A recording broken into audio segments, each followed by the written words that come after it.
We're going into the news review segment where we invite our guests to join us with various perspectives on a number of topics that we'll be looking at. We also extend an invitation to you to join the conversation. Send us your thoughts, your comments, and contributions via our WhatsApp number, which is on your screens. You can join us on our socials. We're streaming live on YouTube and Facebook.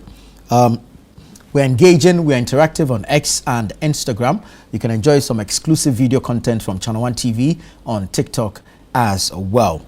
This morning in the studio I have three gentlemen. I'll do a quick introduction and we get into the conversations. Ibrahim Ajay is here. He's the Resident Country Director for International Investment LLC. Good morning, Ibrahim. Good morning, to see you. 94. Wanda, whom we haven't seen in a while. Wanda Madilo is a member of the NDC's communications team. Wanda, it's good to see you. Yeah, thank you. After a long hiatus. Things. Oh, so far so good. So far so good. We haven't seen you this year. Yeah, I hope all is well. Yeah, very well. Everything is fine. Right. Elvis Daku is here. He's the editor of the News Center newspaper as well as newscenter.com. Good morning, Elvis. Good to see you.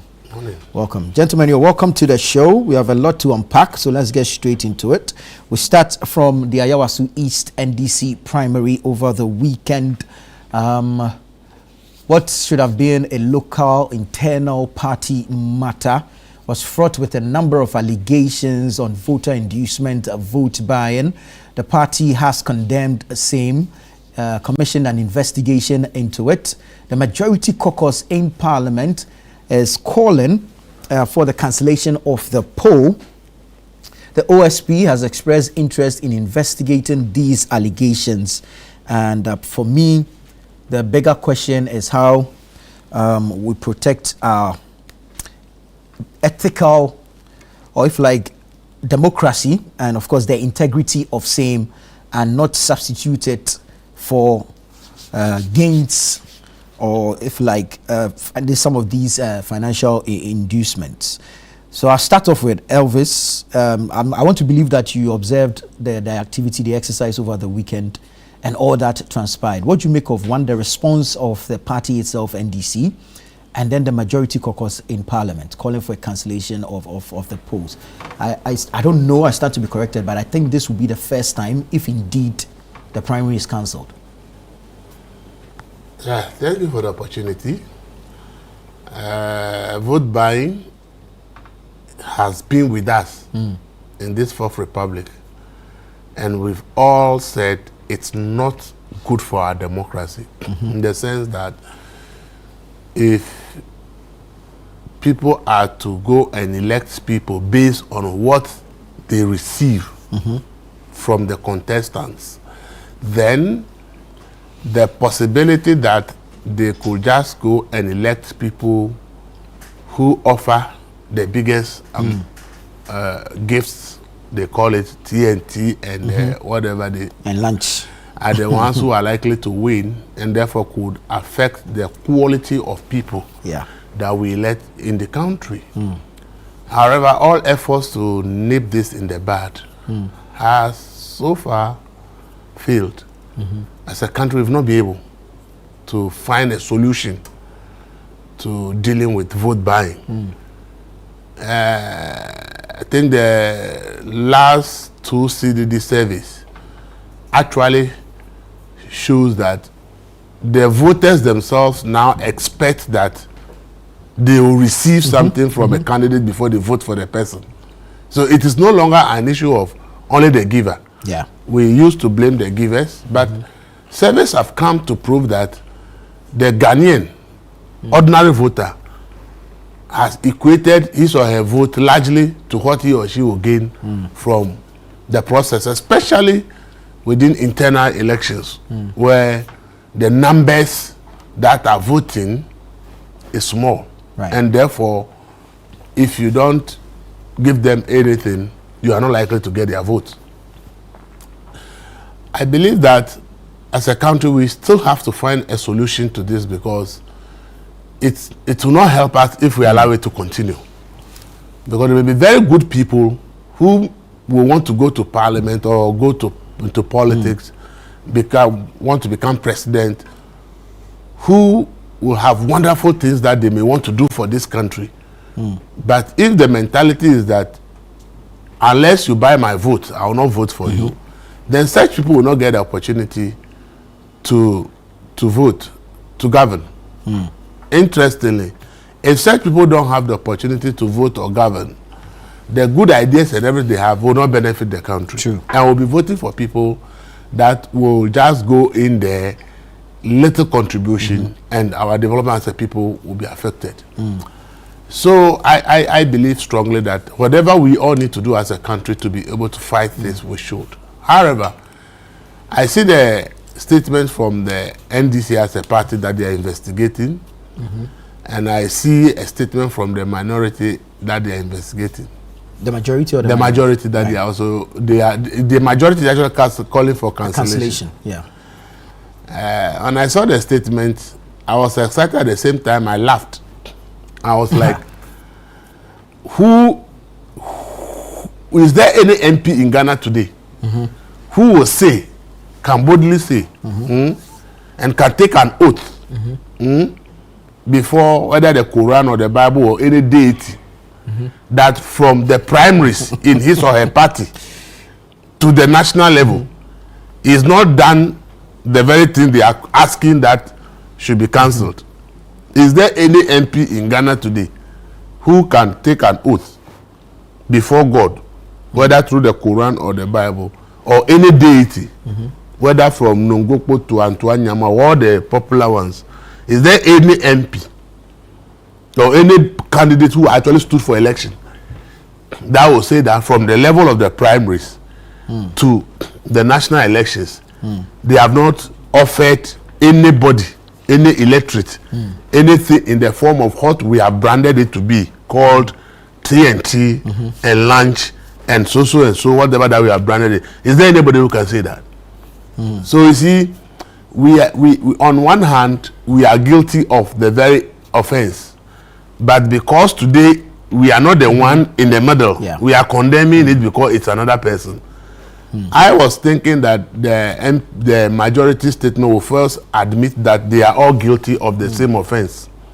If they had confessed that they had all done similar things in their primaries and to the national elections, and therefore they think that it's not a good thing, they want an end to it, and therefore they think that this should be used as an example to start a process, and that they are committing that those of them that will seek re-election in 2028, they are actually committing that what they are condemning today, they will not do any of it from the primaries to the national elections. Then I would think the statement would have been complete. But I see their statement as incomplete because they've not made any commitment. They've not also admitted that in the past they did similar things, and it's because now they recognize that it's not the right thing to do, and that they are committing that in the next elections they won't repeat same. Then we will, because see, when you are in the middle and the issues come up, the defense is that, well, you can't ask somebody to move from his or her house, wherever it is, to come and vote for you or to come and participate in a primary when you don't know whether the person has the ability to pay for transportation or not. And here is the case: the political parties themselves do not make any provision for delegates. This is an internal election, so when it's an internal election, the party knows that the delegates are not at the polling center. Others, many of them are in places where they will need to take transport. The party which is in charge of these things has no resources, or have never had any political party made provisions that we know that the delegates who are going to vote do not have the resources, and that's as a political party we are dedicating 200 cedis as transport or 300 cedis as transport for all delegates, and we know that they will be leaving home early. And this will be from the party, not the candidate. And we know that they will be leaving home early, and they will spend almost the whole day at the station. And therefore, we are also adding maybe 100 cedis each to each for their lunch. And the party never makes such provisions. So at the end of the day, the party never makes such provisions, but they know that for people to move to the voting centers, because the people are not sitting in their homes and voting on mobile phones or on the internet, they need to move from one place to what is designated as a voting center to go and cast their vote. So the politicians found it necessary to always brand this thing as odd. transportation, and food. And the delegates also have, or the Ghanaian electorate has also accepted that if I'm going to vote for you to find a job for you, you are the one looking for a job, I'm going to find a job for you, then after voting for you, I'm not going to see you until 4 years. Once you go there, you are getting paid salaries and everything. Me, the person who voted for you, what do I gain from voting for you? And so if the electorates also have made up their mind that unless you give me something, I'm also not going to use my own personal resources to go to the stations and to go and vote. Then we need to be able to also ask the political parties within internal primaries, are they ready and willing to make provisions for their delegates that because the party is making provision for your lunch and your transportation, no candidate will give you anything. Or the party can say all the candidates contesting, bring the resources to the party pool. Okay? Bring whatever resources you can afford to support the delegates. Or the party should come out for an amount. If you are 3 or 4, we think that the total amount the party will need to be able to get the delegates for their transport and feeding. Because the party is responsible, the party is asking them to come and play a role. Everybody should bring this amount for the party to be able to supply, so that it doesn't become like it's the highest bidder. But currently, the situation you have that is the highest bidder, and as I said, for the delegate system, it has become like yes, that is good, and there are calls that look why. If you want to kill this, one of the suggestions is that if you want to kill this, then every registered member of the party should vote like a general elections. So that when the numbers are large, then ability to influence with money becomes difficult. Then we can then create the impression that look, if we are, let's say the constituency has 30,000 voters, let's say 20,000 are NDC voters, assuming that out of the 20,000 in the constituency, 10,000 are card-bearing members of the NDC. I'm not sure that there's going to be a candidate who will be able to influence 10,000 candidates with any significant amount for them to come and vote. So I think that this suggestion, of course, because if you say 10,000, this is just primary. So if 10,000, MPP just finished presidential primary with over 200,000. Yes, no, you are talking presidential primaries. Allegations you are talking about presidential primaries. Presidential primaries. You are talking about a nation of 30 million people. 18 million are qualified voters on the voters roll to vote. So if out of 18 million in a party's primary, it's just 211,000 that is voting. A presidential candidate has numerous people backing him. Anybody want to contest the presidential primaries, if the person is worth the salt, because that's the person that is going to represent the party at the national level and campaign across the country. So that person can mobilize resources compared to a member of parliament. Do you understand it? So if you are looking at a presidential primaries and a parliamentary primaries, the numbers, the strategies, the systems are completely not the same. Because if Kennedy Japon is contested, Baumia contested, Brian contested. Okay, look at these people and look at the caliber of people who they can pull around them. And we saw the people who were following Kennedy Japon. We saw the people who were following Baumia. We saw those who were following Brian. So you see, when it comes to that extent, you are comparing. I am more concerned about when we are able to do it at the parliamentary level. Okay, presidential level becomes difficult. Do you know that in the national elections, presidential candidates really don't do anything about buying votes? Because the presidential candidate has the MPs who are there fighting for the party to. So at the end of the day, if you look at even our national elections, the presidential candidates themselves, in terms of their elections, the inducement is not directly specific like a parliamentary election in the national elections. So if you look at the dynamics, clearly I think that if we can, as a party, as a country, make sure that the primaries is no longer about a delegate system. The primaries should be everybody, and it is to help the parties. Now, if you also want to go and vote, then you must also register, pay dues, and be a card-bearing member in good standing. It also helps the parties. Wonder, there's this argument about increasing, just as Elvis has said, the delegates. There's also the counter argument that quantity does not necessarily curb this matter of vote buying. So as a country, how do we end this particular issue? So this talk about let everybody vote. The NDC, we have tried it once. You know. Yeah. The fallout of that we didn't like because we had candidates who were elected virtually by the MPP for us. They paid people to become members of our party. People registered. Got membership cards, and so we lost a number of seats. I mean, most of the one-time MPs, one-term MPs, or they happened in the elections where we decided to do everybody go vote kind of business. So it is not entirely ideal. I mean, even our own democracy is not structured around everybody participating. That's why we have a system of representation. You know, we can make all the argument that it's democracy, but how many people are in parliament? Participatory democracy. Otherwise, let all of us go and sit in parliament.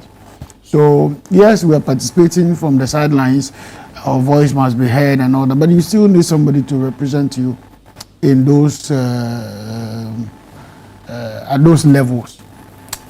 What I am not excited about is this sudden business about NDC went to the polls and NDC bribed and all that. The last elections, 210 people were expected to vote. We heard people were giving 700 Ghana cedis. You have a calculator here.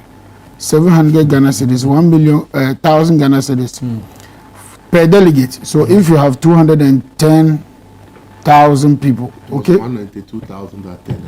The voters register was 210. So as a candidate, actually. yes. So as a candidate, as you are going to, you are preparing for the 211. True. Not the turnout. The turnout. So imagine 211, right? Times 1,000 Ghana cedis. You are talking about 211 million Ghana cedis in the hands of opposition. One candidate. And how many people contested? 5. Abi? Yeah. 5. So if everybody is giving an average of 500 Ghana cedis. So the least person even gave 105 million.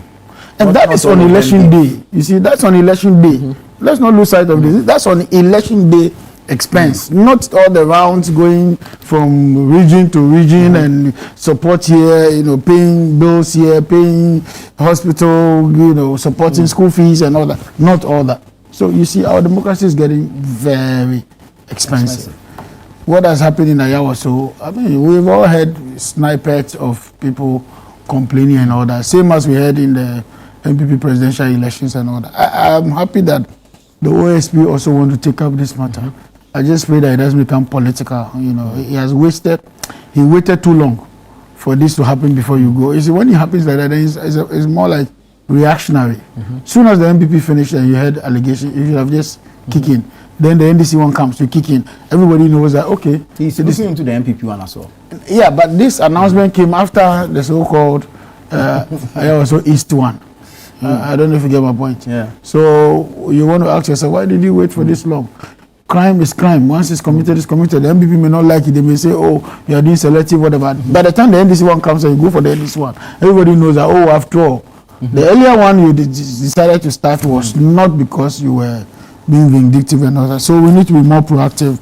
But what the man himself has issued a statement to say that he's denying the allegations and that he was not involved and that he welcomes the probe, the investigation and all that.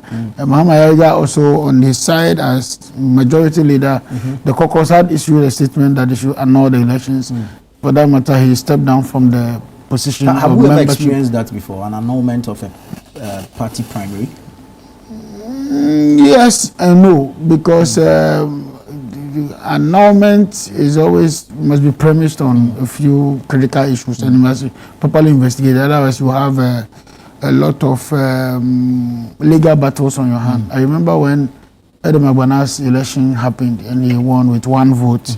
There were a lot of calls for another elections, rerun the elections and all that. But eventually he went through because the committee investigating came to a conclusion that what happened is what it is. I know a couple of elections have been annulled before.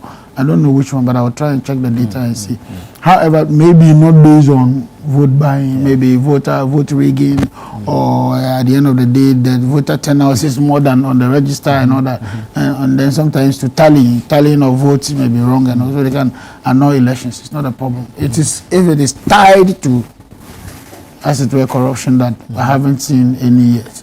But I think that the NDC has been very proactive in this matter. Right. As quickly as the election was held, the following day or same night, you know, we had reports of putting together a committee to investigate, condemning what has happened, and also calling for a probe. Quickly, the party put together a committee. I wish this was done even with the MPP as well, but they will never do it. But you will see them trumpeting, busy talking about NDC, and NDC is corrupt, and NDC is buying votes, and all that. No, you have the same thing in your house. You couldn't deal with it. We are not bold enough to come out and say, hey, we have identified, you know, widespread vote buying and all that. Because people complained. I mean, their own, we heard it. People granted interviews. So if they do that, is that justification for you also to do same? I'm not saying that we're doing it because they are doing it, or they did it because we did it before. I'm saying that clean your house. Let me clean my house. After all, we have taken the decision to do it. Did the media call on us to do it? No. We all heard it. And my party, same night, immediately issued a statement condemning it. Following day, a committee was put together to investigate it. Today, you even have Majority Caucus, which are NDC members of parliament, saying that no, this is wrong, and that they are even asking for an annulment of the elections. Yeah. I am saying that if we saw even one pin of that from the MPP, we wouldn't be where we are today. So we all need to clean our house. The NDC must do their job, internal house cleaning. Even the guy, Baba Jama has already been relieved of his position. Are you aware? That the president struck the Friday. He's been recalled from that. So steps are being taken, at least within the NDC, and that sparks hope for this country. That one political party is at least taking bold steps not to go the way of bribery and corruption and all that. Yes, people say that, oh, it's all over, it's been around us and all that. Yeah, I don't know. What I do know is that people win elections. How they win it, ways and means. Every election has its own strategy, operations, and what have you in order to win the election. I have contested national elections before. In fact, if you watch, then it was CTFM and CTTV they came to our Congress ground and then they did a report. My name was actually mentioned. I had no idea what it was. They said I was sharing dollars. Really? I love dollars. I mean, you didn't have my number then. You see, so you see, if I have the dollar, I'll keep it. But they said I was sharing dollars, and they made a report of the other candidates that they had also shared whatever. So in elections, there are goodwill people who show you goodwill. Somebody can call you and say, "Oh, bro, how is your elections going?" I say, "Oh, Charlie, it's tough. Where are you?" I mean, in the house. Okay, meet me at so and so time. You meet the person. Oh, take this and support your campaign. Sometimes they'll do it on your backside, the blind side. They call you and ask you what are the issues. If they know those you are talking about, they go and they sort them out. People take people for lunch, you know, and all that. So I know that indeed some of these things happen. Now, we only condemn ourselves too much. In America, in the US and all that, they all do some of these things, but maybe at a more civil level. What are the lobbyists for? Those who do the lobbying, what do they do? Those who try to do a background arrangement for some, you know, partnerships and all that, what do they do? What do you think they do? You know, but it's more civil, it's more documented, it's more clean, and it looks more like an engagement, not an inducement for your mind. They talk to you, they try to convince you, they try to tell you why where you are is not where you should be, and this is the way forward and all that. So, but I see a lot of our educational upbringing as a country is not helping us. You know, if Musa Dankwa's poll is anything to go by in the MPP survey, he said that the larger population of the people going to vote don't have education beyond secondary school. So you can imagine. It means that as a country, not the MPP alone, but as a country, our level of exposure, our level of education, our level of our value systems have all gone very low, and therefore you find some of these things happening. Again, the lady who granted the interview and said they gave us NASCO, they gave us this. For all you know, if that lady was, excuse me, a bit high up there, she may not even mention this. You won't even hear it. So there are times things happen. But the opulent display we things happen. You could have even seen it, but nobody will be willing to talk to it. So that's why I congratulate them for coming out boldly to say some of these things. And I congratulate my party for taking the bold step. I congratulate the president for taking the bold step. And we should be finding lasting solutions to this matter. On the issue of political party funding, I think this has come up a couple of times. When President Kufuor was in power, they tried to implement some of these things, funding of political parties and all that. We've had a lot of conferences, symposia, engagement on this matter and all that. And the whole country has come to the conclusion that it's not viable. Why? Because then everybody now picks a form and say, I have a political party, and then just waiting for funding on the day of election.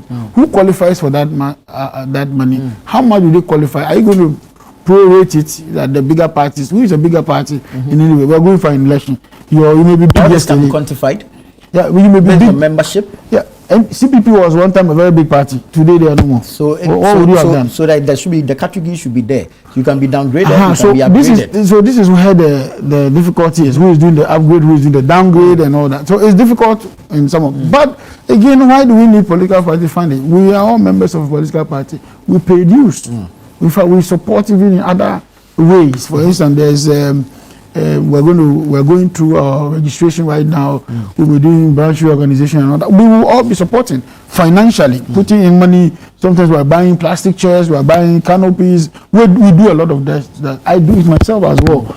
So the parties should be managed in the manner that they are self-sustaining. And I have said that we should get to a point where political parties should be willing to do business. For instance, when I say business, farming should be one of the things that we should allow political parties to do on a large scale to support the country. You want to be president of this country, you want to be a member of parliament of this country, and your party is not contributing anything economically to the country. You are only going to be a drain. You pay salary at the end of the month, that's all. What is the party bringing to the table? Can we find a system where they can go into agriculture? At least, agriculture is the only environment we know that it won't interfere with their daily dealings. So you come to power, you're giving all the jobs to your business. But as for agriculture, everybody eats. So we can allow them to invest in agriculture. We make lots of money. Listen, the NPP is about 6 million population. The NDC same. If I pay 1 Ghana cedis a month, it's 6 million. 6 million cedis. If I pay 2 Ghana cedis, it's 12 million. If I pay 10 Ghana cedis, that is equal to 60 million per political party. When we are picking forms to contest anything, we pay. When presidential, how much did the NPP presidential candidates pay? How much? They paid enough. They paid enough. So you see, so for me, I think that we should be looking at it from that angle, where the political parties find money and are sustainable and can even support the country, even support their own. We have a system where, when you are injured or died in the line of duty, they come in to support and all that. Right. We should do more of those. That's the only way we can be able to bring this country to where it should be. Very wonderful. Thank you. Ibrahim, so we're back at the conversation on political party funding. Yeah. It should be regulated. Should there be a law passed on political party funding, how political parties raise money and how they spend same? Thank you. And a very good morning once again to you and my colleagues on the panel, and a very good morning to our viewers as well and listeners. Political party funding, I don't think will cure what it is we're looking to address here. So I want to be direct in my answering of that question. Political party funding can only help the party organize itself, because a political party is a stakeholder within the democracy. Right. So you can see that there's a benefit of having political parties that inure to the democracy that country wants to maintain and sustain. And so by funding it from the government level, you can see a merit for that argument, that organizationally they have headquarters, they have means of making sure that they have officers who are paid to conduct and execute the mandate of that party. So if we take partisanship out of a political party and purely focus on its existence as a stakeholder in the governance and government of a country, then you can see a merit. But that's where it stops. Political party funding cannot cure what we are discussing here, which is the blatant corruption that we've witnessed in Ayawaso East. I was in Ayawaso East yesterday, so if I'm a little tired, it's because we were acclaiming Baba Jamal, the NPP parliamentary candidate for Ayawaso East on March the 3rd, and I urge everybody in the party. He's also Baba Jamal? Baba Ali. Baba Ali. Baba Ali, thank you. I'm confused. I'm about to. address Baba Jamal. Yes. Yeah. But both are Babas. So Baba Ali. Baba Ali is our candidate for Ayawaso East. You didn't go into a primary. You selected Baba Ali. By acclamation. In the 2024 primaries, he came second, just losing to Zach Rahman by 11 votes. He's been a secretary for the constituency. He has served with diligence. And the thing about Baba Ali is this. The NDC will tell you, and I always say when I'm on your show, NDC can call in and text. They will vouch of this is NDC in Ayawaso East, Nima. They will vouch of the integrity of Baba Ali. And so we are hopeful, confident that his stewardship, how he's maneuvered, the way he does his politics, his service to the party, NPP, but more importantly, his service to the community, Ayawaso East, that will be, God willing, inshallah, yield dividends for Baba Ali come March the 3rd.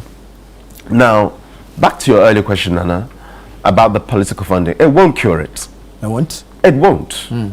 It will help the party organize itself. What will cure it? And it's been mentioned.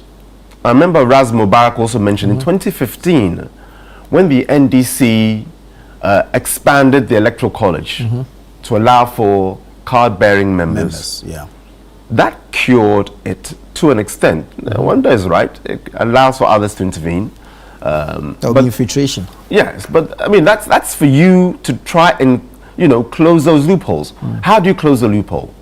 You can say, and this is something I've suggested to the NPP itself, in order to have a vote in a primary, a party primary, you, the card-bearing member, must be in good standing for at least 2 years. So if you are NDC, wanted to come and vote in an MPP primary, no problem. Come and fund our party for 2 solid years. Solidly. Once we see a missed payment, then you're disqualified. Because a true party person will make sure that their dues are paid consistently.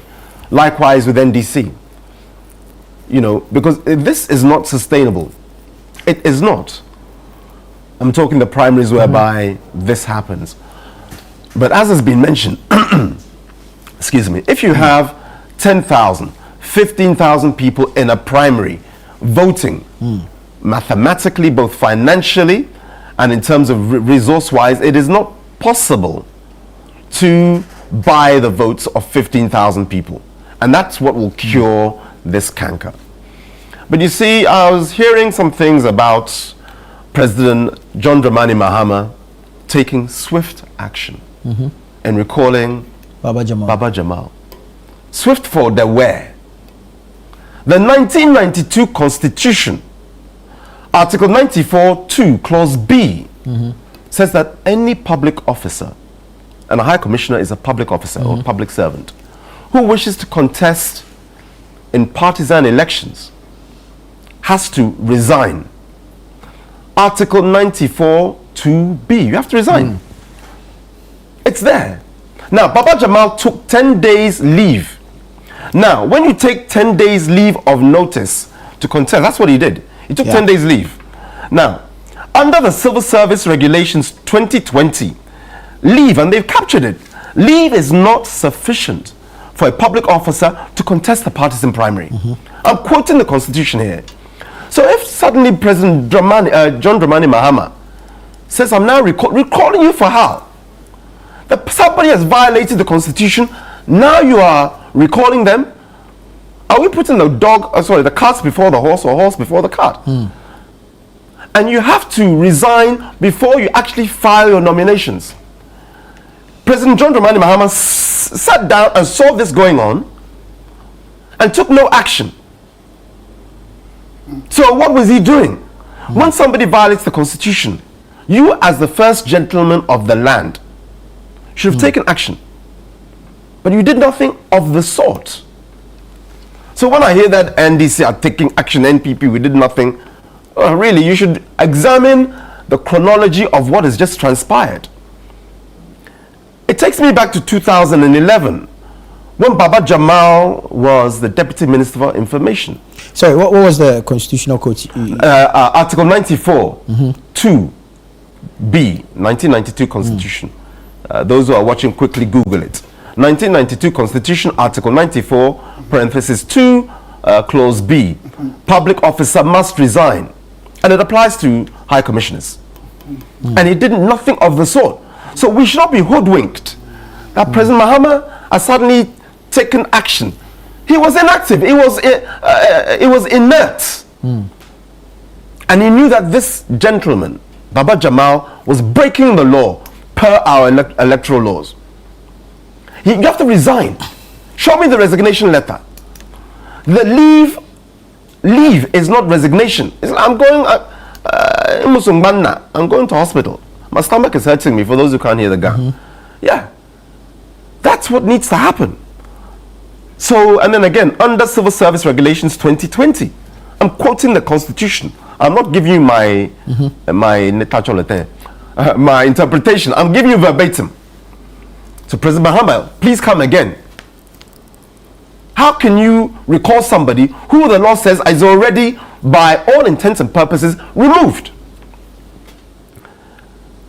I wanted to refer us back to 2011, when then Deputy Minister of Information, Baba Jamal, addressing the trades unions and party officers, functionaries, he said that when you see a cow, say this is an elected officer, an appointed officer. When you see a cow, say it's a sheep. Whatever you do, and now I'm giving you some paraphrasing, always paint the government white. We know this one. It's attached to him since that day. So I want to ask President John Dramani Mahama, somebody who has publicly stated that you should lie. He said it though. Lie, deceive the public in order to paint the government white. On what basis do you appoint him as a high commissioner?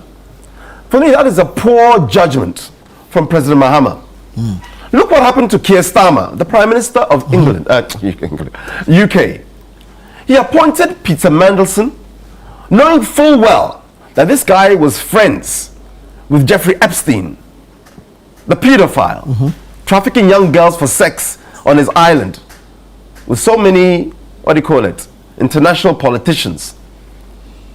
You, Keir Starmer, were aware of this because you had official, the National Security and Foreign and Commonwealth Office telling you that this person is not fit for office, for the appointment.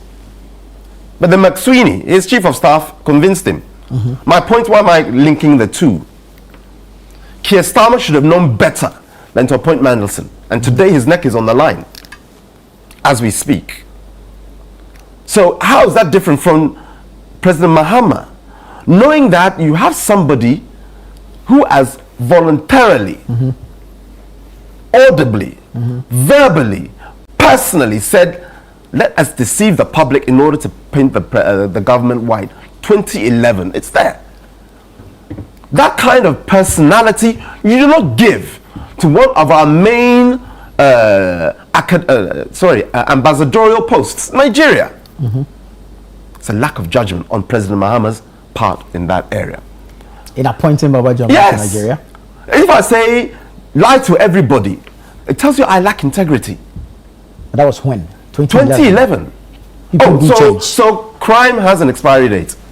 People do change. People do change. I understand, and people should be given second chances. Right. I agree with you on that. I mean, he who without sin should cast the first stone. I agree with you.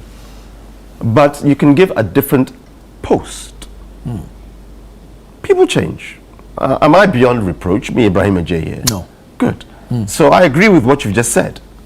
But in the high stakes game of politics, you need to know where you accommodate somebody who has changed. So now we're looking at the change now. You say it's changed. Your ChannelOne interviewed him. When this thing comes to court, should it come to court? Because if NDC make the mistake,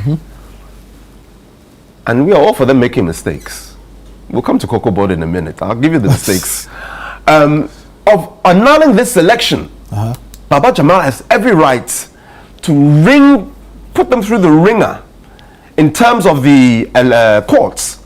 He's won it fair and square.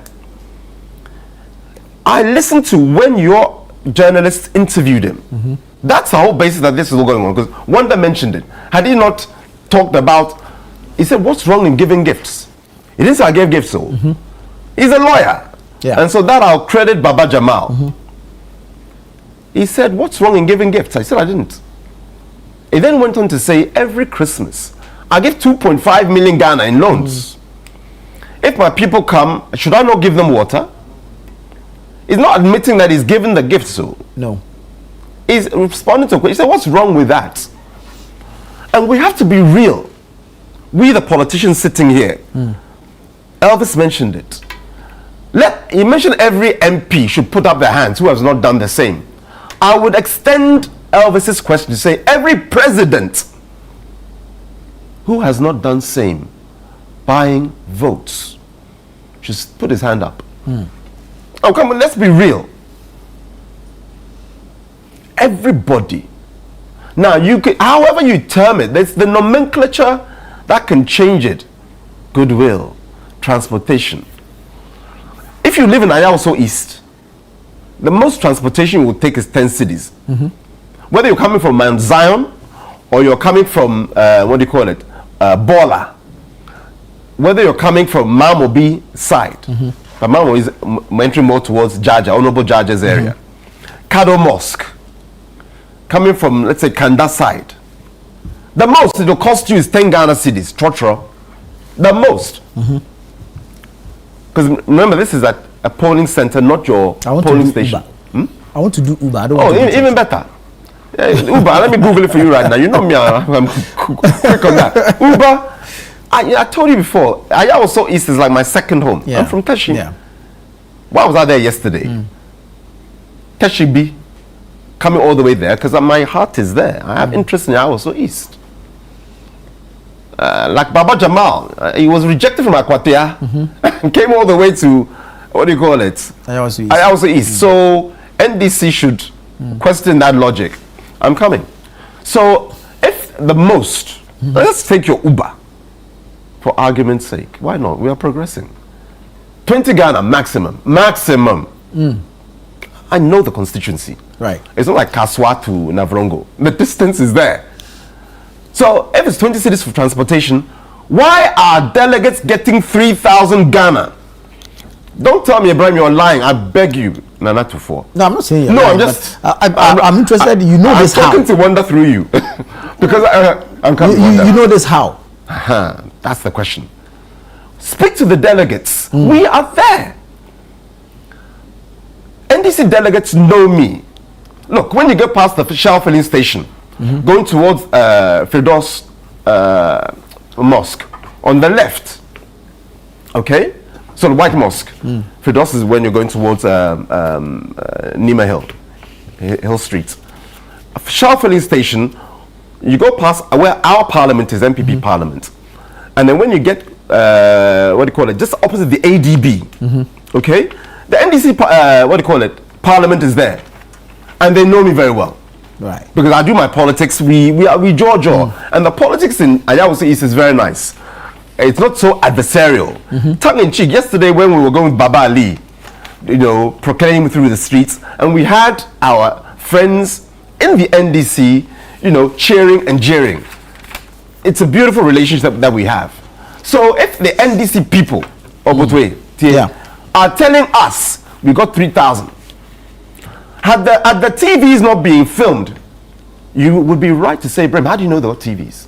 Had the motorbikes not been filmed, you would have the right to say, Brem, how do you know that motorbikes were given? Had the oil and the boiled eggs and the cow, Kivo Gary, I'm not advertising, I'm stating the fact. So I'm telling you, I'm getting the source directly from our friends. They are friends. NDC are friends in Ayawaso East. Come on, we know that Ghana is a mature political entity. Right. We have friends there. Why would they come and lie to me that Ibrahim, I got 50 peswe? They're telling you that we got 3,000 Ghana. For a party a party that right now cannot pay some contractors. When I say a party, government. But I'm linking the two. End of service benefits for those in the previous administration have not yet still been paid. Other contractors have not yet been paid. Last month, controller had difficulty paying salaries. They told us that it was about verification. I'm coming. Oh, come on. I saw a link to Ayawaso East, and you're correct. Right. But you need to wrap it up. I'm giving an ecosystem whereby the party is flush with money, but cannot be. It is try. If one is a fact, you can rebut. Oh, it's not. If when you add up what they were getting, it's around 9,000 Ghana cedis. The motorbikes, the cash, the oil. It's there. I mean, we tabulated this thing Per delegate. per delegates. 9,000. And I beg NDC delegates, you've already come on social media. The platforms are there. Call into the studio and tell them, because I know the result. That yes, Ibrahim J is telling the truth. The sum of what we got is around 9,000, nearly 100 million old Ghana cedis. And there are some NDC supporters who didn't get that. So March the 3rd, you know what to do.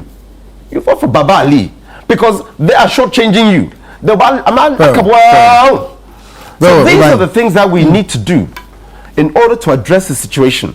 The NDC saying they want to annul, it beggars belief, because every single person there on that committee, I know that Muhammad Yariga has now been replaced by Yunus Hussein.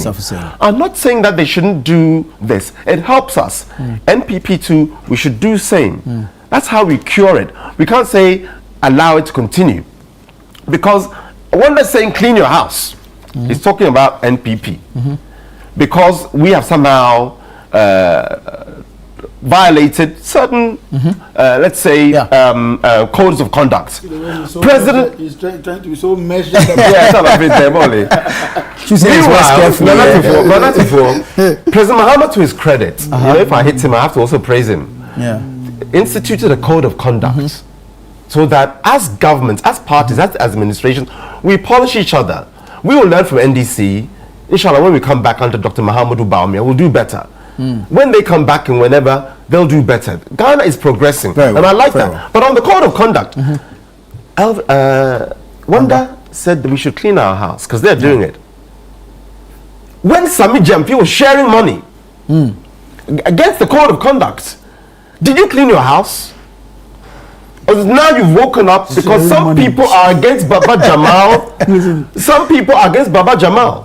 No, you see, you have to be consistent. Sami Jampi gave money. Unfortunately, it was captured on video. Unfortunately, it wasn't for any political gain. Hold on. Was it for a political gain? So was this for political gain? If somebody's coming this was. How so? This is an election. Listen, no? You've listened to all of them. Ajia Amina Adam. And I really respect the lady. I told you 3 weeks ago, myself, Alaji Hama went to visit her. Very nice lady. My first time to meet her, as for the husband, is a friend, and God rest his soul. Allah bless him.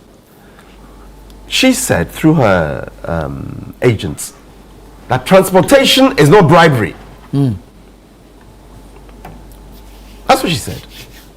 And it's true. Then you look at the quantum of it.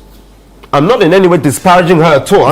Brian, you need to wrap up. I'm wrapping up on this. I'm just saying that we should not deceive ourselves. You see, the NDC started something fantastic. Wonder. Clean your house is all I said. And I'm telling you that your house was already dirty. No, if you had I'm coming. Why do you jump one incident, one opportunity to clean your house? What incidents are you talking about? So you're telling me that Sami Jamfi, its code of conduct means, and I'll tell you what President Mahama was saying, to represent the party and government in the best light. And you are fading. You have a chance to rebut. You know, we go around twice on each subject. No, but you've been on too much time on this. Because the topic demands, and viewers are enjoying my submission. You are the way of taking that. I've given you both the legal antecedents as to why President Mahama failed. Let me take a few quick messages. 10 seconds, 5 seconds, Paul. we need to make sure that while I'm jabbing NDC, this thing can come back to MPP. Right. It has already been I'm coming. So what do we need to do? When you expand the electoral college, it will cure it. If you say that others can infiltrate, you cure the areas of infiltration. And I'll give you an example. A card member fully paid up 2 years prior to the vote. Very well. That will eliminate those who are not really in the party. Very well. Good morning, Nana. What happened in Ayawaso East was shameful to Ghana's democracy. Some people were forced to accept bribe. Where's the probity and accountability mantra of the NDC? Ahmed from Nima sent that one. Kwamena Acidity from Ahafo Achirensuya says, we thank God NDC party has taken the bold decision to investigate and withdraw Baba Jamal over vote buying allegations in Ayawaso East NDC parliamentary election. It's a step in the right direction as a party. Special greetings to Dr. Edem Segbefia, incoming NDC National Vice Chairman, hopeful, and Honorable Ishak Dauda. Okay, all right. Aminu from Nsawam says, is the NDC spokesperson saying that because the MPP has skeletons in their closet, they can't speak about the NDC's corrupt election practices? I'm just imagining the propaganda the NDC would have spread if the MPP were in power and accused them of similar electoral malpractices. This is political cannibalism. What we are witnessing is not party politics. It is organized internal robbery. A cartel of party insiders keep recycling itself, hijacking parliamentary contests and shutting the door on fresh, capable voices. The same party men are imposed again and again, not by popularity, not by merit, but by raw financial muscle. Primaries have become a shameless bazaar. Delegates are not convinced. They are bought like livestock. Hey. That message is quite long. Honorable Anas, thank you, but next time please keep it short. Rex from Medina says, vote buying is pervasive in our elections in this Fourth Republic. In the 2023 by-elections of the MPP, similar pictures of distribution of TV sets and allegations of vote buying were widespread. It is mind-boggling hearing the amount spent by candidates on such elections. If the candidates are this rich, why can't they donate these monies to the party to take care of the delegates? I congratulate the president for the swift decision on withdrawing the High Commissioner of Nigeria. I support the annulment of the elections. Okay, Eben from Tema says, hi Nana, President Mahama's action of recalling Baba Jamal's appointment is nothing short of populism, and that goes to emphasize the point that Mahama sees Ghanaians as okay, all right, sure, we'll leave it. The things he's right in some way. NDC members of Parliament action or stand or on Ayawaso East NDC primary is absolute. Okay. Are they all exempt from giving anything to delegates during the internal elections? The majority leader is disappointing me. They always seem to protect their own interest. This is from... Okay, you don't put your name there. But yeah, these are some of the messages coming in. Gentlemen, let me take a quick break. When I come back, I'll give you the opportunity to wrap up on this and then we can move on. This is Breakfast Daily here on Channel One Television. Stay with us. We'll be right back. You're welcome back. Thank you so much for staying with us. We're having the news review segment on Breakfast Daily. Brahima J is here. Wanda Madilo is here. Elvis Dako is also here. Final thoughts on this Ayawaso East matter, allegations of vote buying, and of course the call for annulment of the results, the investigation by the NDC. Elvis, final thoughts, quick one, and then we can move on. Well, I will say that what is even making it more alarming is that despite all the concerns being expressed by the public that this thing is illegal, the beneficiaries are open to share what they have received publicly. In fact, the ones that have been formed in Ayawaso and the rest, do the NPP presidential primaries. I saw two women interviewed, and the video is on Facebook, anybody can go and look for it. Yeah. The woman said she got 2,000, but she's disappointed that two candidates, Kobina Japan and didn't show up. And we're saying this to TV cameras, and this was on TV. And I'm like, something that you are told that consequences. That's how come. This is what I'm saying. That is the danger. That is where we are heading towards. That despite all the complaints that these things should not be happening, people who are the beneficiaries are bold to make it public that I got this, I got that, I got this, I got that. And they say it openly and freely. If you mention expectations, I was expectation, expecting this. The others that didn't even come. I know this person voted this amount, but it's been reduced to that amount. Yes, somebody said the person promised that you give this, but this is what they got, and then they believe that somebody has shortchanged them. Exactly. This is where we should all look at it. And the thing is getting out of hand, and you see the danger is that when we don't fight this and fight it successfully, then it's criminal enterprise and criminal groups cannot hijack our elections. Because if it's the highest bidder, let's say a ring of drug dealers want to control Ghana, and then they decided that they will sponsor specific people or parties to come to power so that they can have their trade freely across Ghana. This is what has happened in the South Americans, where some countries are completely controlled by drug barons, because even for politicians to win elections, they are the ones who are financing them. And then the country becomes total disaster for everybody. That's why some make the argument about the regulation of political party funding, that you are compelled by law to declare a sponsor above a certain threshold. That is what we need. Then we look into this sponsor and how they are able to come up with that. But we don't have that law. We don't have that. Even today, go to Electoral Commission and ask how many political parties have submitted their audited accounts. By law, they are supposed to do it. Yes, but they're not. Even in those audited accounts, look at the amounts that are declared as their expenditure and ask yourself whether that is what you see on the ground.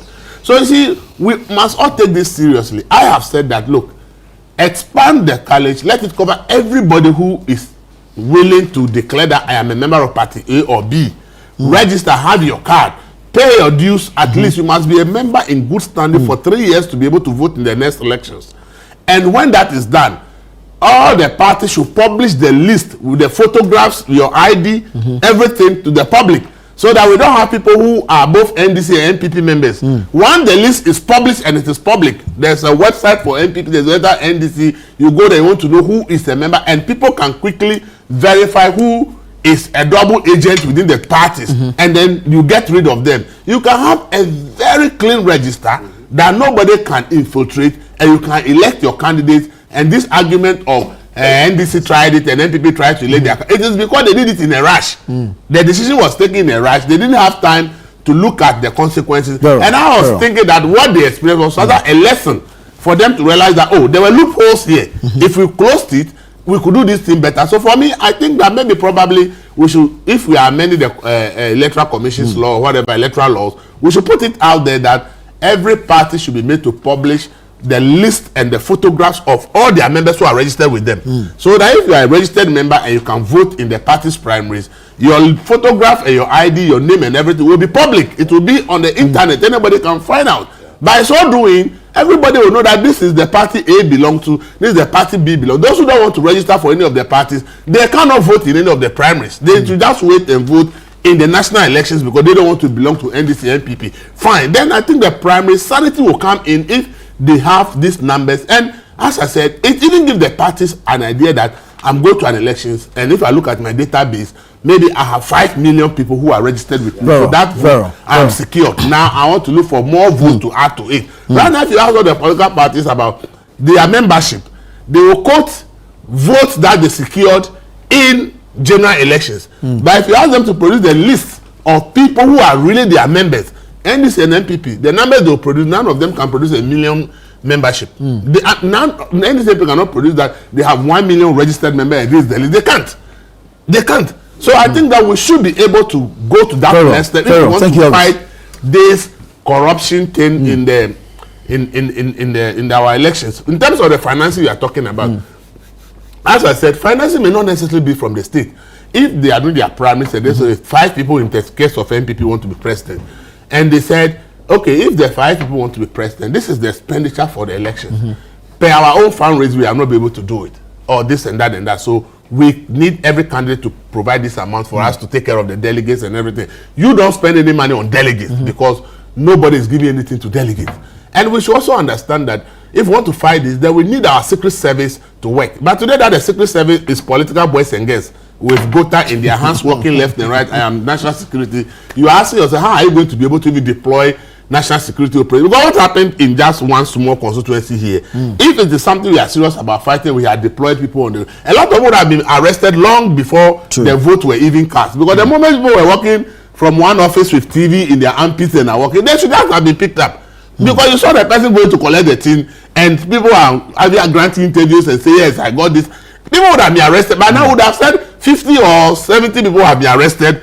But no arrest, because we are not even making use of the secret service to fight this thing. Let me find out from Wanda. Do the parties have internal structures against some of these things? We are seeing it already now. We are leading the way. You've commissioned the probe. Yeah, we're always leading the way. But you see, until a candidate fears the repercussions of vote buying more than losing an election, these things won't stop. No, you just heard the minority say, the Majority Caucus say that annul the elections. That's one of the consequences. So all the money you have spent is gone down the drain. You may even be disqualified from contesting the next one because of the code of conduct that is in place. A larger issue, when we opened up the the database for everybody to vote, that we faced was one, logistics. It was also a question of logistics, because if you ask everybody to vote, it means that you must put polling booth in every police station. Yeah. In my constituency, Petrisa, for instance, we have 289, 291 polling stations. You mean you can do that? Very easy for you to do that. It's no joke. It's not easy. Because even as a country, when we have to deploy the whole of the military, we have to deploy the whole of the police and all the other agencies joining hands, we still have lapses in terms of security. So indeed, the political parties themselves may not have that capacity, and even the funding. You remember how much Electoral Commission takes to Parliament in the name of how much they require to fund one elections. That's what you require. Because in the end, you are going to do elections in everywhere. They also did theirs. Maybe the printing cost may be less because you don't have the 18 million numbers to print for. But you will still spend almost about 1/3 or half of what the Electoral Commission spent. So the political parties do not have that capacity. That is it. We already know there's a case in court where the likes of Dr. Nyaonya Otamaklo, who else? Professor Konafin Pombo, and then our own Christina Mwakunyama in court over that. I know our learned judges will do justice to that matter. I know that it may not bite the way they wanted it, but of course we may allow some level of openness. On the business of Baba Jamal having to contest and not resign, all that is neither here nor there. Listen, the Constitution is clear. When the Constitution talks about partisan politics, contesting an election internally is not one of those. What it meant is when you finish, and you are now going to contest for the NDC in the main elections, which will be organized by the Electoral Commission to go to Parliament, then you have become partisan. Because anybody appointed as an ambassador who says they are not political party members, a president is appointing his members to a position and you say they should be neutral. Which neutral from where? The Constitution knew that. So it is when you decide to contest the main elections, then you are asked to step aside. So what the president did is in order. Now that he's our candidate, without prejudice, he must not retain his position as an ambassador in order to contest in the main elections. So yes, partly true, but partly false, because the premise is that it is when you are contesting the main elections, not in your internal party, hierarchy. Because the Constitution won't be nosing around and say who is who in which political party. But the moment you upscale that to the national level, then the Constitution is triggered in that respect. So, are board members also within the same category? Board members, yes, I think they are within the category as long as you are on a public corporation. I think you should be, yes. You understand Hajia is on the Hajj board? Well, those are not even boards that are so sensitive, It's just an ad hoc group that comes to work in the year of Hajj and all that, and then, go a bit silent until the next one. So it's not an active board that takes economic decisions. The reason the Constitution does some of those things, some of these people are taking economic decisions that can affect, the future of the country and even cost the country. And there's some also are relating at international levels where you need a much more neutral entity, like if you're a foreign minister and all that stuff, or you are an ambassador, career ambassador, and you want to contest for elections, you would have to take care of. Today we have chiefs who are within our political parties who certainly support us. There's nothing wrong. Until they pick up a form. You remember there was a case on this matter, how much do chiefs interfere in our elections? Because they were also banned by the constitution and by their own chieftaincy not to engage in active not to engage politics. in active politics. Active politics was discussed and defined by the Supreme Court. I will look for the case for you. And so it is not internal party issues. Finally, let's be clear on this matter. The NPP has failed Ghanaians in their own internal matters without any shadow of doubt. I can say this because we have seen several bribery allegations and corruptions in their political party as well. And nothing of that sort has been done. No whip has been cracked.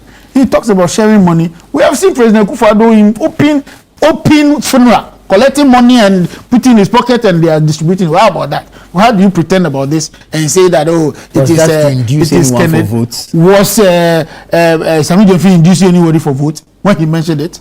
We have the president of the republic who himself did it. Nothing was done, and Sami Jemfi gives money to a traditional Ghanaian when you go for funeral. Some of these things are done. Sami Jemfi, do you know where he went to?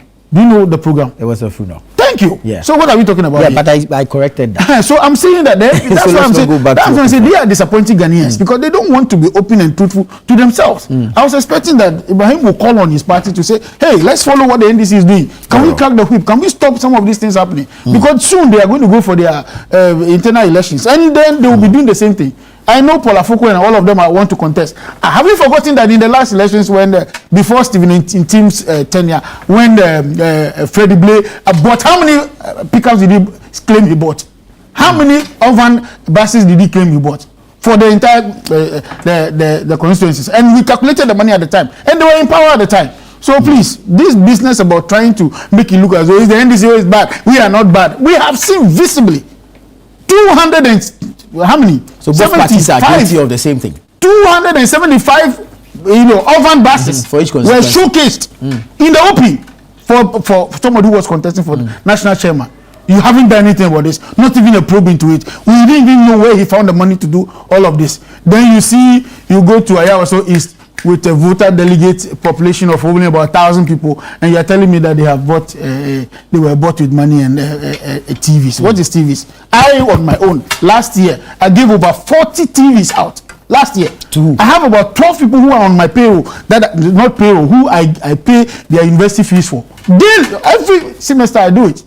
Not because of political party. I'm not an appointee of government, but I do it. So this people do things. So and that's what I'm saying. Was not, if it has to be condemned, that's what I'm saying. If it has to be condemned, let's condemn it. Very well. If you are doing it for political gains, let's condemn it. Ibrahim. Thank you. I wasn't taking you on. Anyway. No problem. We're all progressing. Number 4. Wanda is entitled to his own opinions, but not his own facts when it comes to the Constitution. You're trying to somehow weave around the Constitution. I thank you for the question. Okay, how? Let me give you the why. I'll give you the response. This is, again, under Article 94, B2B. Okay, it says this. By winning a partisan primary while still in post, let me read it directly. Under Article 94 2B, a person cannot even be nominated. I'm reading the Constitution for the main election while still holding that office. Now, I'm coming. The Supreme Court's ruling in Closak versus Attorney General 2017, okay, says that it clarified that a public servant doesn't just need to resign after winning. They must vacate the post before engaging in the partisan activity that leads to the election. That's clear. So you cannot come and rewrite the Constitution and reinterpret it. Because what Closak versus Attorney General did was to cure where Wanda was going. Closak was civil servant, specific civil servant, not public servant. You see? Please. No, when you split hairs like that, it doesn't work. But there's a difference between the two. Yes, but it doesn't work. It works. No, it doesn't work. It works. The law is not. Oh no. You know, the law is direct. If you want a better case, I will give you the name of the case. I'm giving you the direct. Which case do you have? Yeah. No, we have Kojuga Nana Tufo. When you want to give me, I thought I could. That is the reality on the ground here. So as I say, you can be entitled to your own opinions, but never your own facts on the ground. He's saying regarding in terms of what we should do, clean your house and what have you. I mentioned it earlier in my submission. We can learn from the NDC. But you see, Ghana, our problem is this, Nana Tufo. When we have a problem, no, we create a solution, but then problems come out of that solution. Then we give up. You don't give up. What you have to do is see how you can cure those problems. Elvis was given an expanse on what I said earlier. I said 2 years. He said 3 years. Perfect. You make sure that you're, what do you call it, in good standing. Similarly, Elvis talked about making sure that your pictures and name and data are published for public consumption. When you do that, it gives the party who wants to hold internal elections more confidence that we are having our members actually partake in this internal elections and not infiltrators. You know, so let's not give up on expanding the electoral college. It is not sustainable for both NPP or NDC if you continue in this vein. In America, even before I come to lobby for you, I know you are a registered Democrat or a registered Republican. If you decide to change your status, you can do so. Later on, it's not like once you register as MPP or NDC forever and ever. No, you can change, just like you change votes. And God willing, March 3rd, NDC will vote massively for Baba Ali. Because what they want to do to somehow remove and annul this election, I have to openly admit, I'm very happy that the NDC amidst all this confusion, you know, because again, there's some power plays. They're looking at, of course, who will lead the party later this year when they start their primaries. Fifi Kwete and others, Mahama Yarega, Asiedu Nketia, you know, we know certain camps. So if some people are fighting to move Baba Jamal, you must know that he's not favored in a certain camp. Very well, very well, very well. All 16 regional chairmen signed that document saying that the elections should be annulled. Very well. On what basis? Let's make progress. Yeah. We spent too much time on this one subject. Let's move to the cocoa sector and the challenges that have come up. Licensed buyers are complaining, farmers are complaining, but the CEO of Cocoa Board has given some assurances that action is being taken to pay farmers, of course, and to give buyers some money to go about their business. Elvis, what really is happening in our cocoa sector? In the cocoa sector, I've always said that we need to pay serious attention to cocoa sector, do serious reforms, okay, and make sure that those reforms benefit everybody. But it will take difficult decisions, even on the part of the farmers. But we've not had that conversation as a country. So it's a difficult thing talking about what we are facing as we speak. Currently, aside the rollover contracts that Cocoa Board is supposed to service, the price of a ton of cocoa now is 4,300 and something. Yeah. But the agreed FOB price that we gave the farmers was 5,000 plus. Because at the time we agreeing the FOB price, it was 7,200 or something for a ton of cocoa. The issue here is that once we do forward sales, which is supposed to protect the farmer, so in the current circumstances, they are not supposed to lose. It should be the government that must take the losses, because that is why we do forward sales. It's in our neighboring Ivory Coast, they have actually deregulated the sector to a level. So if there is a drop, the farmers take the hit. If there's an increase, the farmers take the hit, because they are doing more of spot sales rather than forward sales that we do in this country. Ghana, having done the forward sales, was meant to protect farmers in a way that in the event that the prices drop as we see currently, because you sold the commodity ahead of time, the decline in price should not affect you. You understand it? But because Cocoa Board itself is saddled with so much debt, ability to take some of these decisions has become difficult. And since we are unable to get the syndicated loan, and now we have decided that we're going to raise money within it has become difficult to raise money within the local banks to be able to support buying. So the issue is that money that Cocoa Board should have given to the licensed cocoa buying companies to go out there and buy from the cocoa farmers and bring to Cocoa Board, the money is not coming. So the people go to take the cocoa from the farmers with the promise that they will get money from Cocoa Board and pay, but the money is not coming because Cocoa Board is no longer going for syndicated, and the local banks have not expressed interest to also do the refinancing. So financing, getting money for LBCs to buy and supply has become a problem. That's why the farmers are complaining. It's a major problem. But I think that about 2 weeks ago, the International Finance Corporation actually gave I think $130-something million to Access Bank for on lending to the LBCs so they can buy cocoa from the cocoa farmers. I believe strongly that the government of Ghana should actually constitute a team of experts to look at the entire cocoa sector and come clear and say, look, we've done cocoa for this number of years. We've been selling cocoa from early stages. Government was financing. At a point, we chose that instead of government financing, government can't finance. We should go for syndicated loan. We've done syndicated loan like over 30-something years for buying cocoa. The decision not to use syndicated loan, now we have landed in this trouble.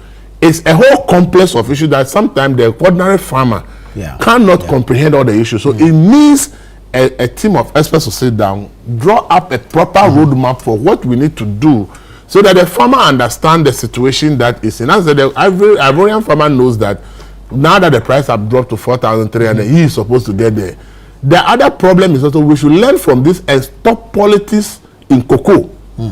If we stop politicizing cocoa matters, the farmers will have a better clue. When the previous government was given a 3,200, the current government in opposition says that 3,200 was too expensive, too cheap. They were being cheated. They have to be selling a bag for 6,000. At that time, the price of cocoa was not even up to 5,000. You have come to power, the price of cocoa rose all the way to about 7,000. And now you are giving the cocoa the farmer. They even gave them just an increment of about 200 or 300 from the beginning. And later then they increase it a little bit. If we depoliticize the matters of cocoa and let the farmers understand that market forces determine and drive the prices, and therefore these are the consequences of a rise or a decrease, and then we take out politics. Then it will benefit all of us. But when you come and you also promise the farmer that me, if I were in government, even at this price, I can give you a bag for 6,000. And then now you come to power, and the price of the world market price has even gone up at the time you were promising 6,000. Yet you can't give them 6,000. Then they also say that it's government. They won't see that it's a market force issue, but rather government. Because somebody has decided to politicize it. For his thoughts on this cocoa sector issues. There's been a lot of propaganda on this cocoa matter, and I don't blame the MPP. I mean, we've all seen how cocoa politics has played out, you know. But there's been a lot of distortion of fact, a lot of lies, a lot of propaganda, a lot of throwing out of figures that are hitherto polished. So, what are the records as you have them? I'm going to give you the records. Number one, we from 1947 when we decided to do our domestic, what we call domestic mechanisms of buying cocoa, where you go to the market, as it's available, you buy, like we do for all the other crops now, or whatever. By 1960, we had to do what you call having a working capital through cocoa bills. And cocoa bills here means just like you go to the bank and do treasury bills kind of thing. We tried that as well, but it wasn't sufficient. It wasn't appropriate for the industry. In 1992, we decided to go to what we call the syndicated loans. So from 92 to date is over how many years?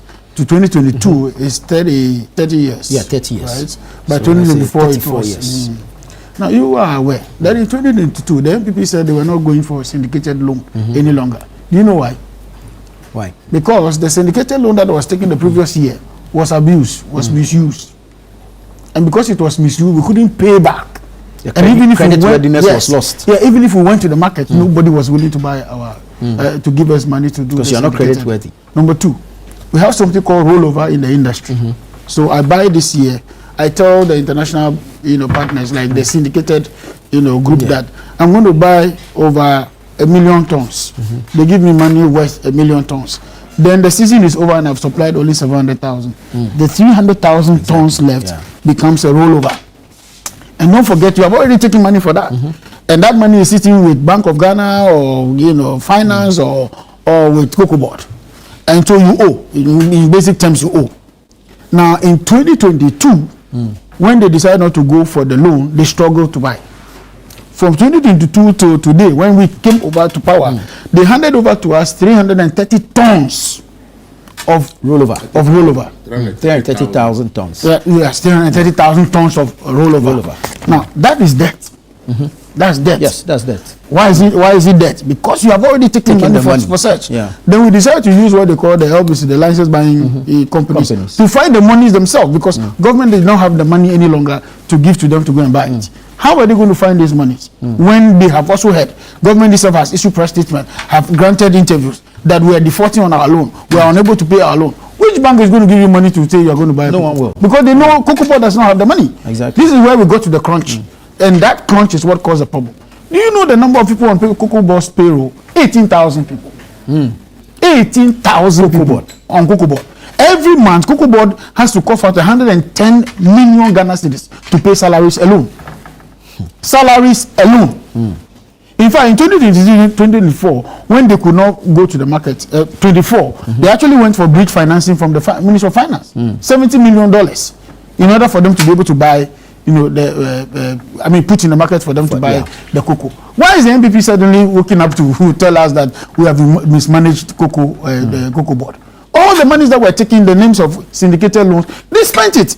They even promised that they were going to do new cocoa growing areas, 220,000 tons, acres. That did not happen. They did only 34,000 acres. And the rest of the money is gone. And that financing was given to us by the African Development Bank. And that's also debt to pay, standing on the books of Cocoa Board to pay. So in the market, Cocoa Board has lost what we call credit readiness. Nobody wants to give us very money. well. Now we have to look for money internally. But I can tell you that even from this year, purchases this year alone, at least government has been buying, just that we did not have enough to push as we have done in the past. And that's what is causing the challenge at the moment. The cocoa season starts somewhere in September.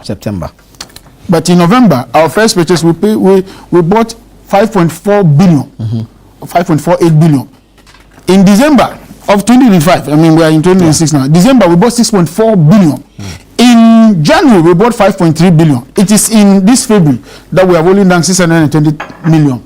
That the crunch is coming up. And that's where the challenge is. Indeed, there are solutions to this. Let me give the final 2 minutes to Ibrahim. Thank you. Facts are sacred, Nana. Facts are sacred. 2017, when we came to power, this was the report that came out. The reports that came out in their handover notes, not opinion, their own handover notes. Joseph Adu Boahin again recounted or confirmed that in 2017, during their handover, the 1.8 billion syndicated loan for 2016-2017 had been fully exhausted. Both way, listen. But only 60% of the season's projected cocoa had been purchased. So you've used all the money. Now 40% is still left to be paid. Meanwhile, by December 2016, all the money had gone. Exhausted. So you also inherited a rollover. Yeah. And this is their handover notes. I'm coming very quickly. Now, there was a legacy debt of 19 billion cedis, approximately at the time $4.3 billion left by NDC. Now, this included unpaid cocoa roads contracts, unpaid fertilizers of Oponi fame. I'm coming. You see, I wonder when you're talking, I just kept quiet. I took my pen and I wrote my notes. Allow him to. Okay. No. The facts are sacred. These are your notes, not my notes. Speak to Oponi if you're doubting. Isn't it true? When you say this, you are directly insulting the viewers. No. I don't come here unprepared, and I don't think you do as well. It's there. Right. I've been in government, and we know what handover notes are. And I always say, look, Oponi is there. He should call in and say Ibrahim Major is lying. Sometimes allow the facts to remain. And if you want to do your propaganda, do it. But don't... Minus propaganda. I'm telling you the fact that you're propaganda. What you say is true about 300,000. It's a stock is It's not true. What we have is If administrations pass on,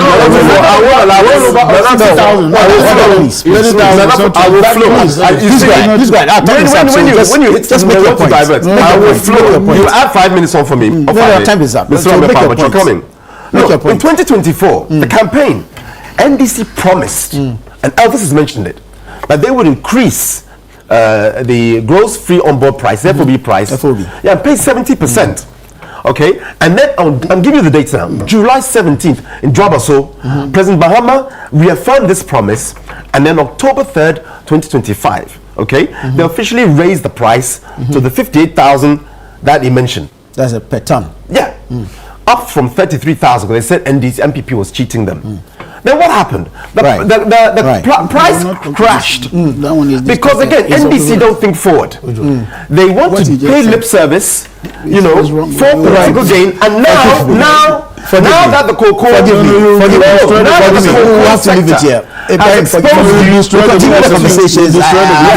forgive me, we would have to leave it here for now. But thank you so much. Thank you, Brian. Thank you, Elvis. This has been the news review segment on Breakfast Day.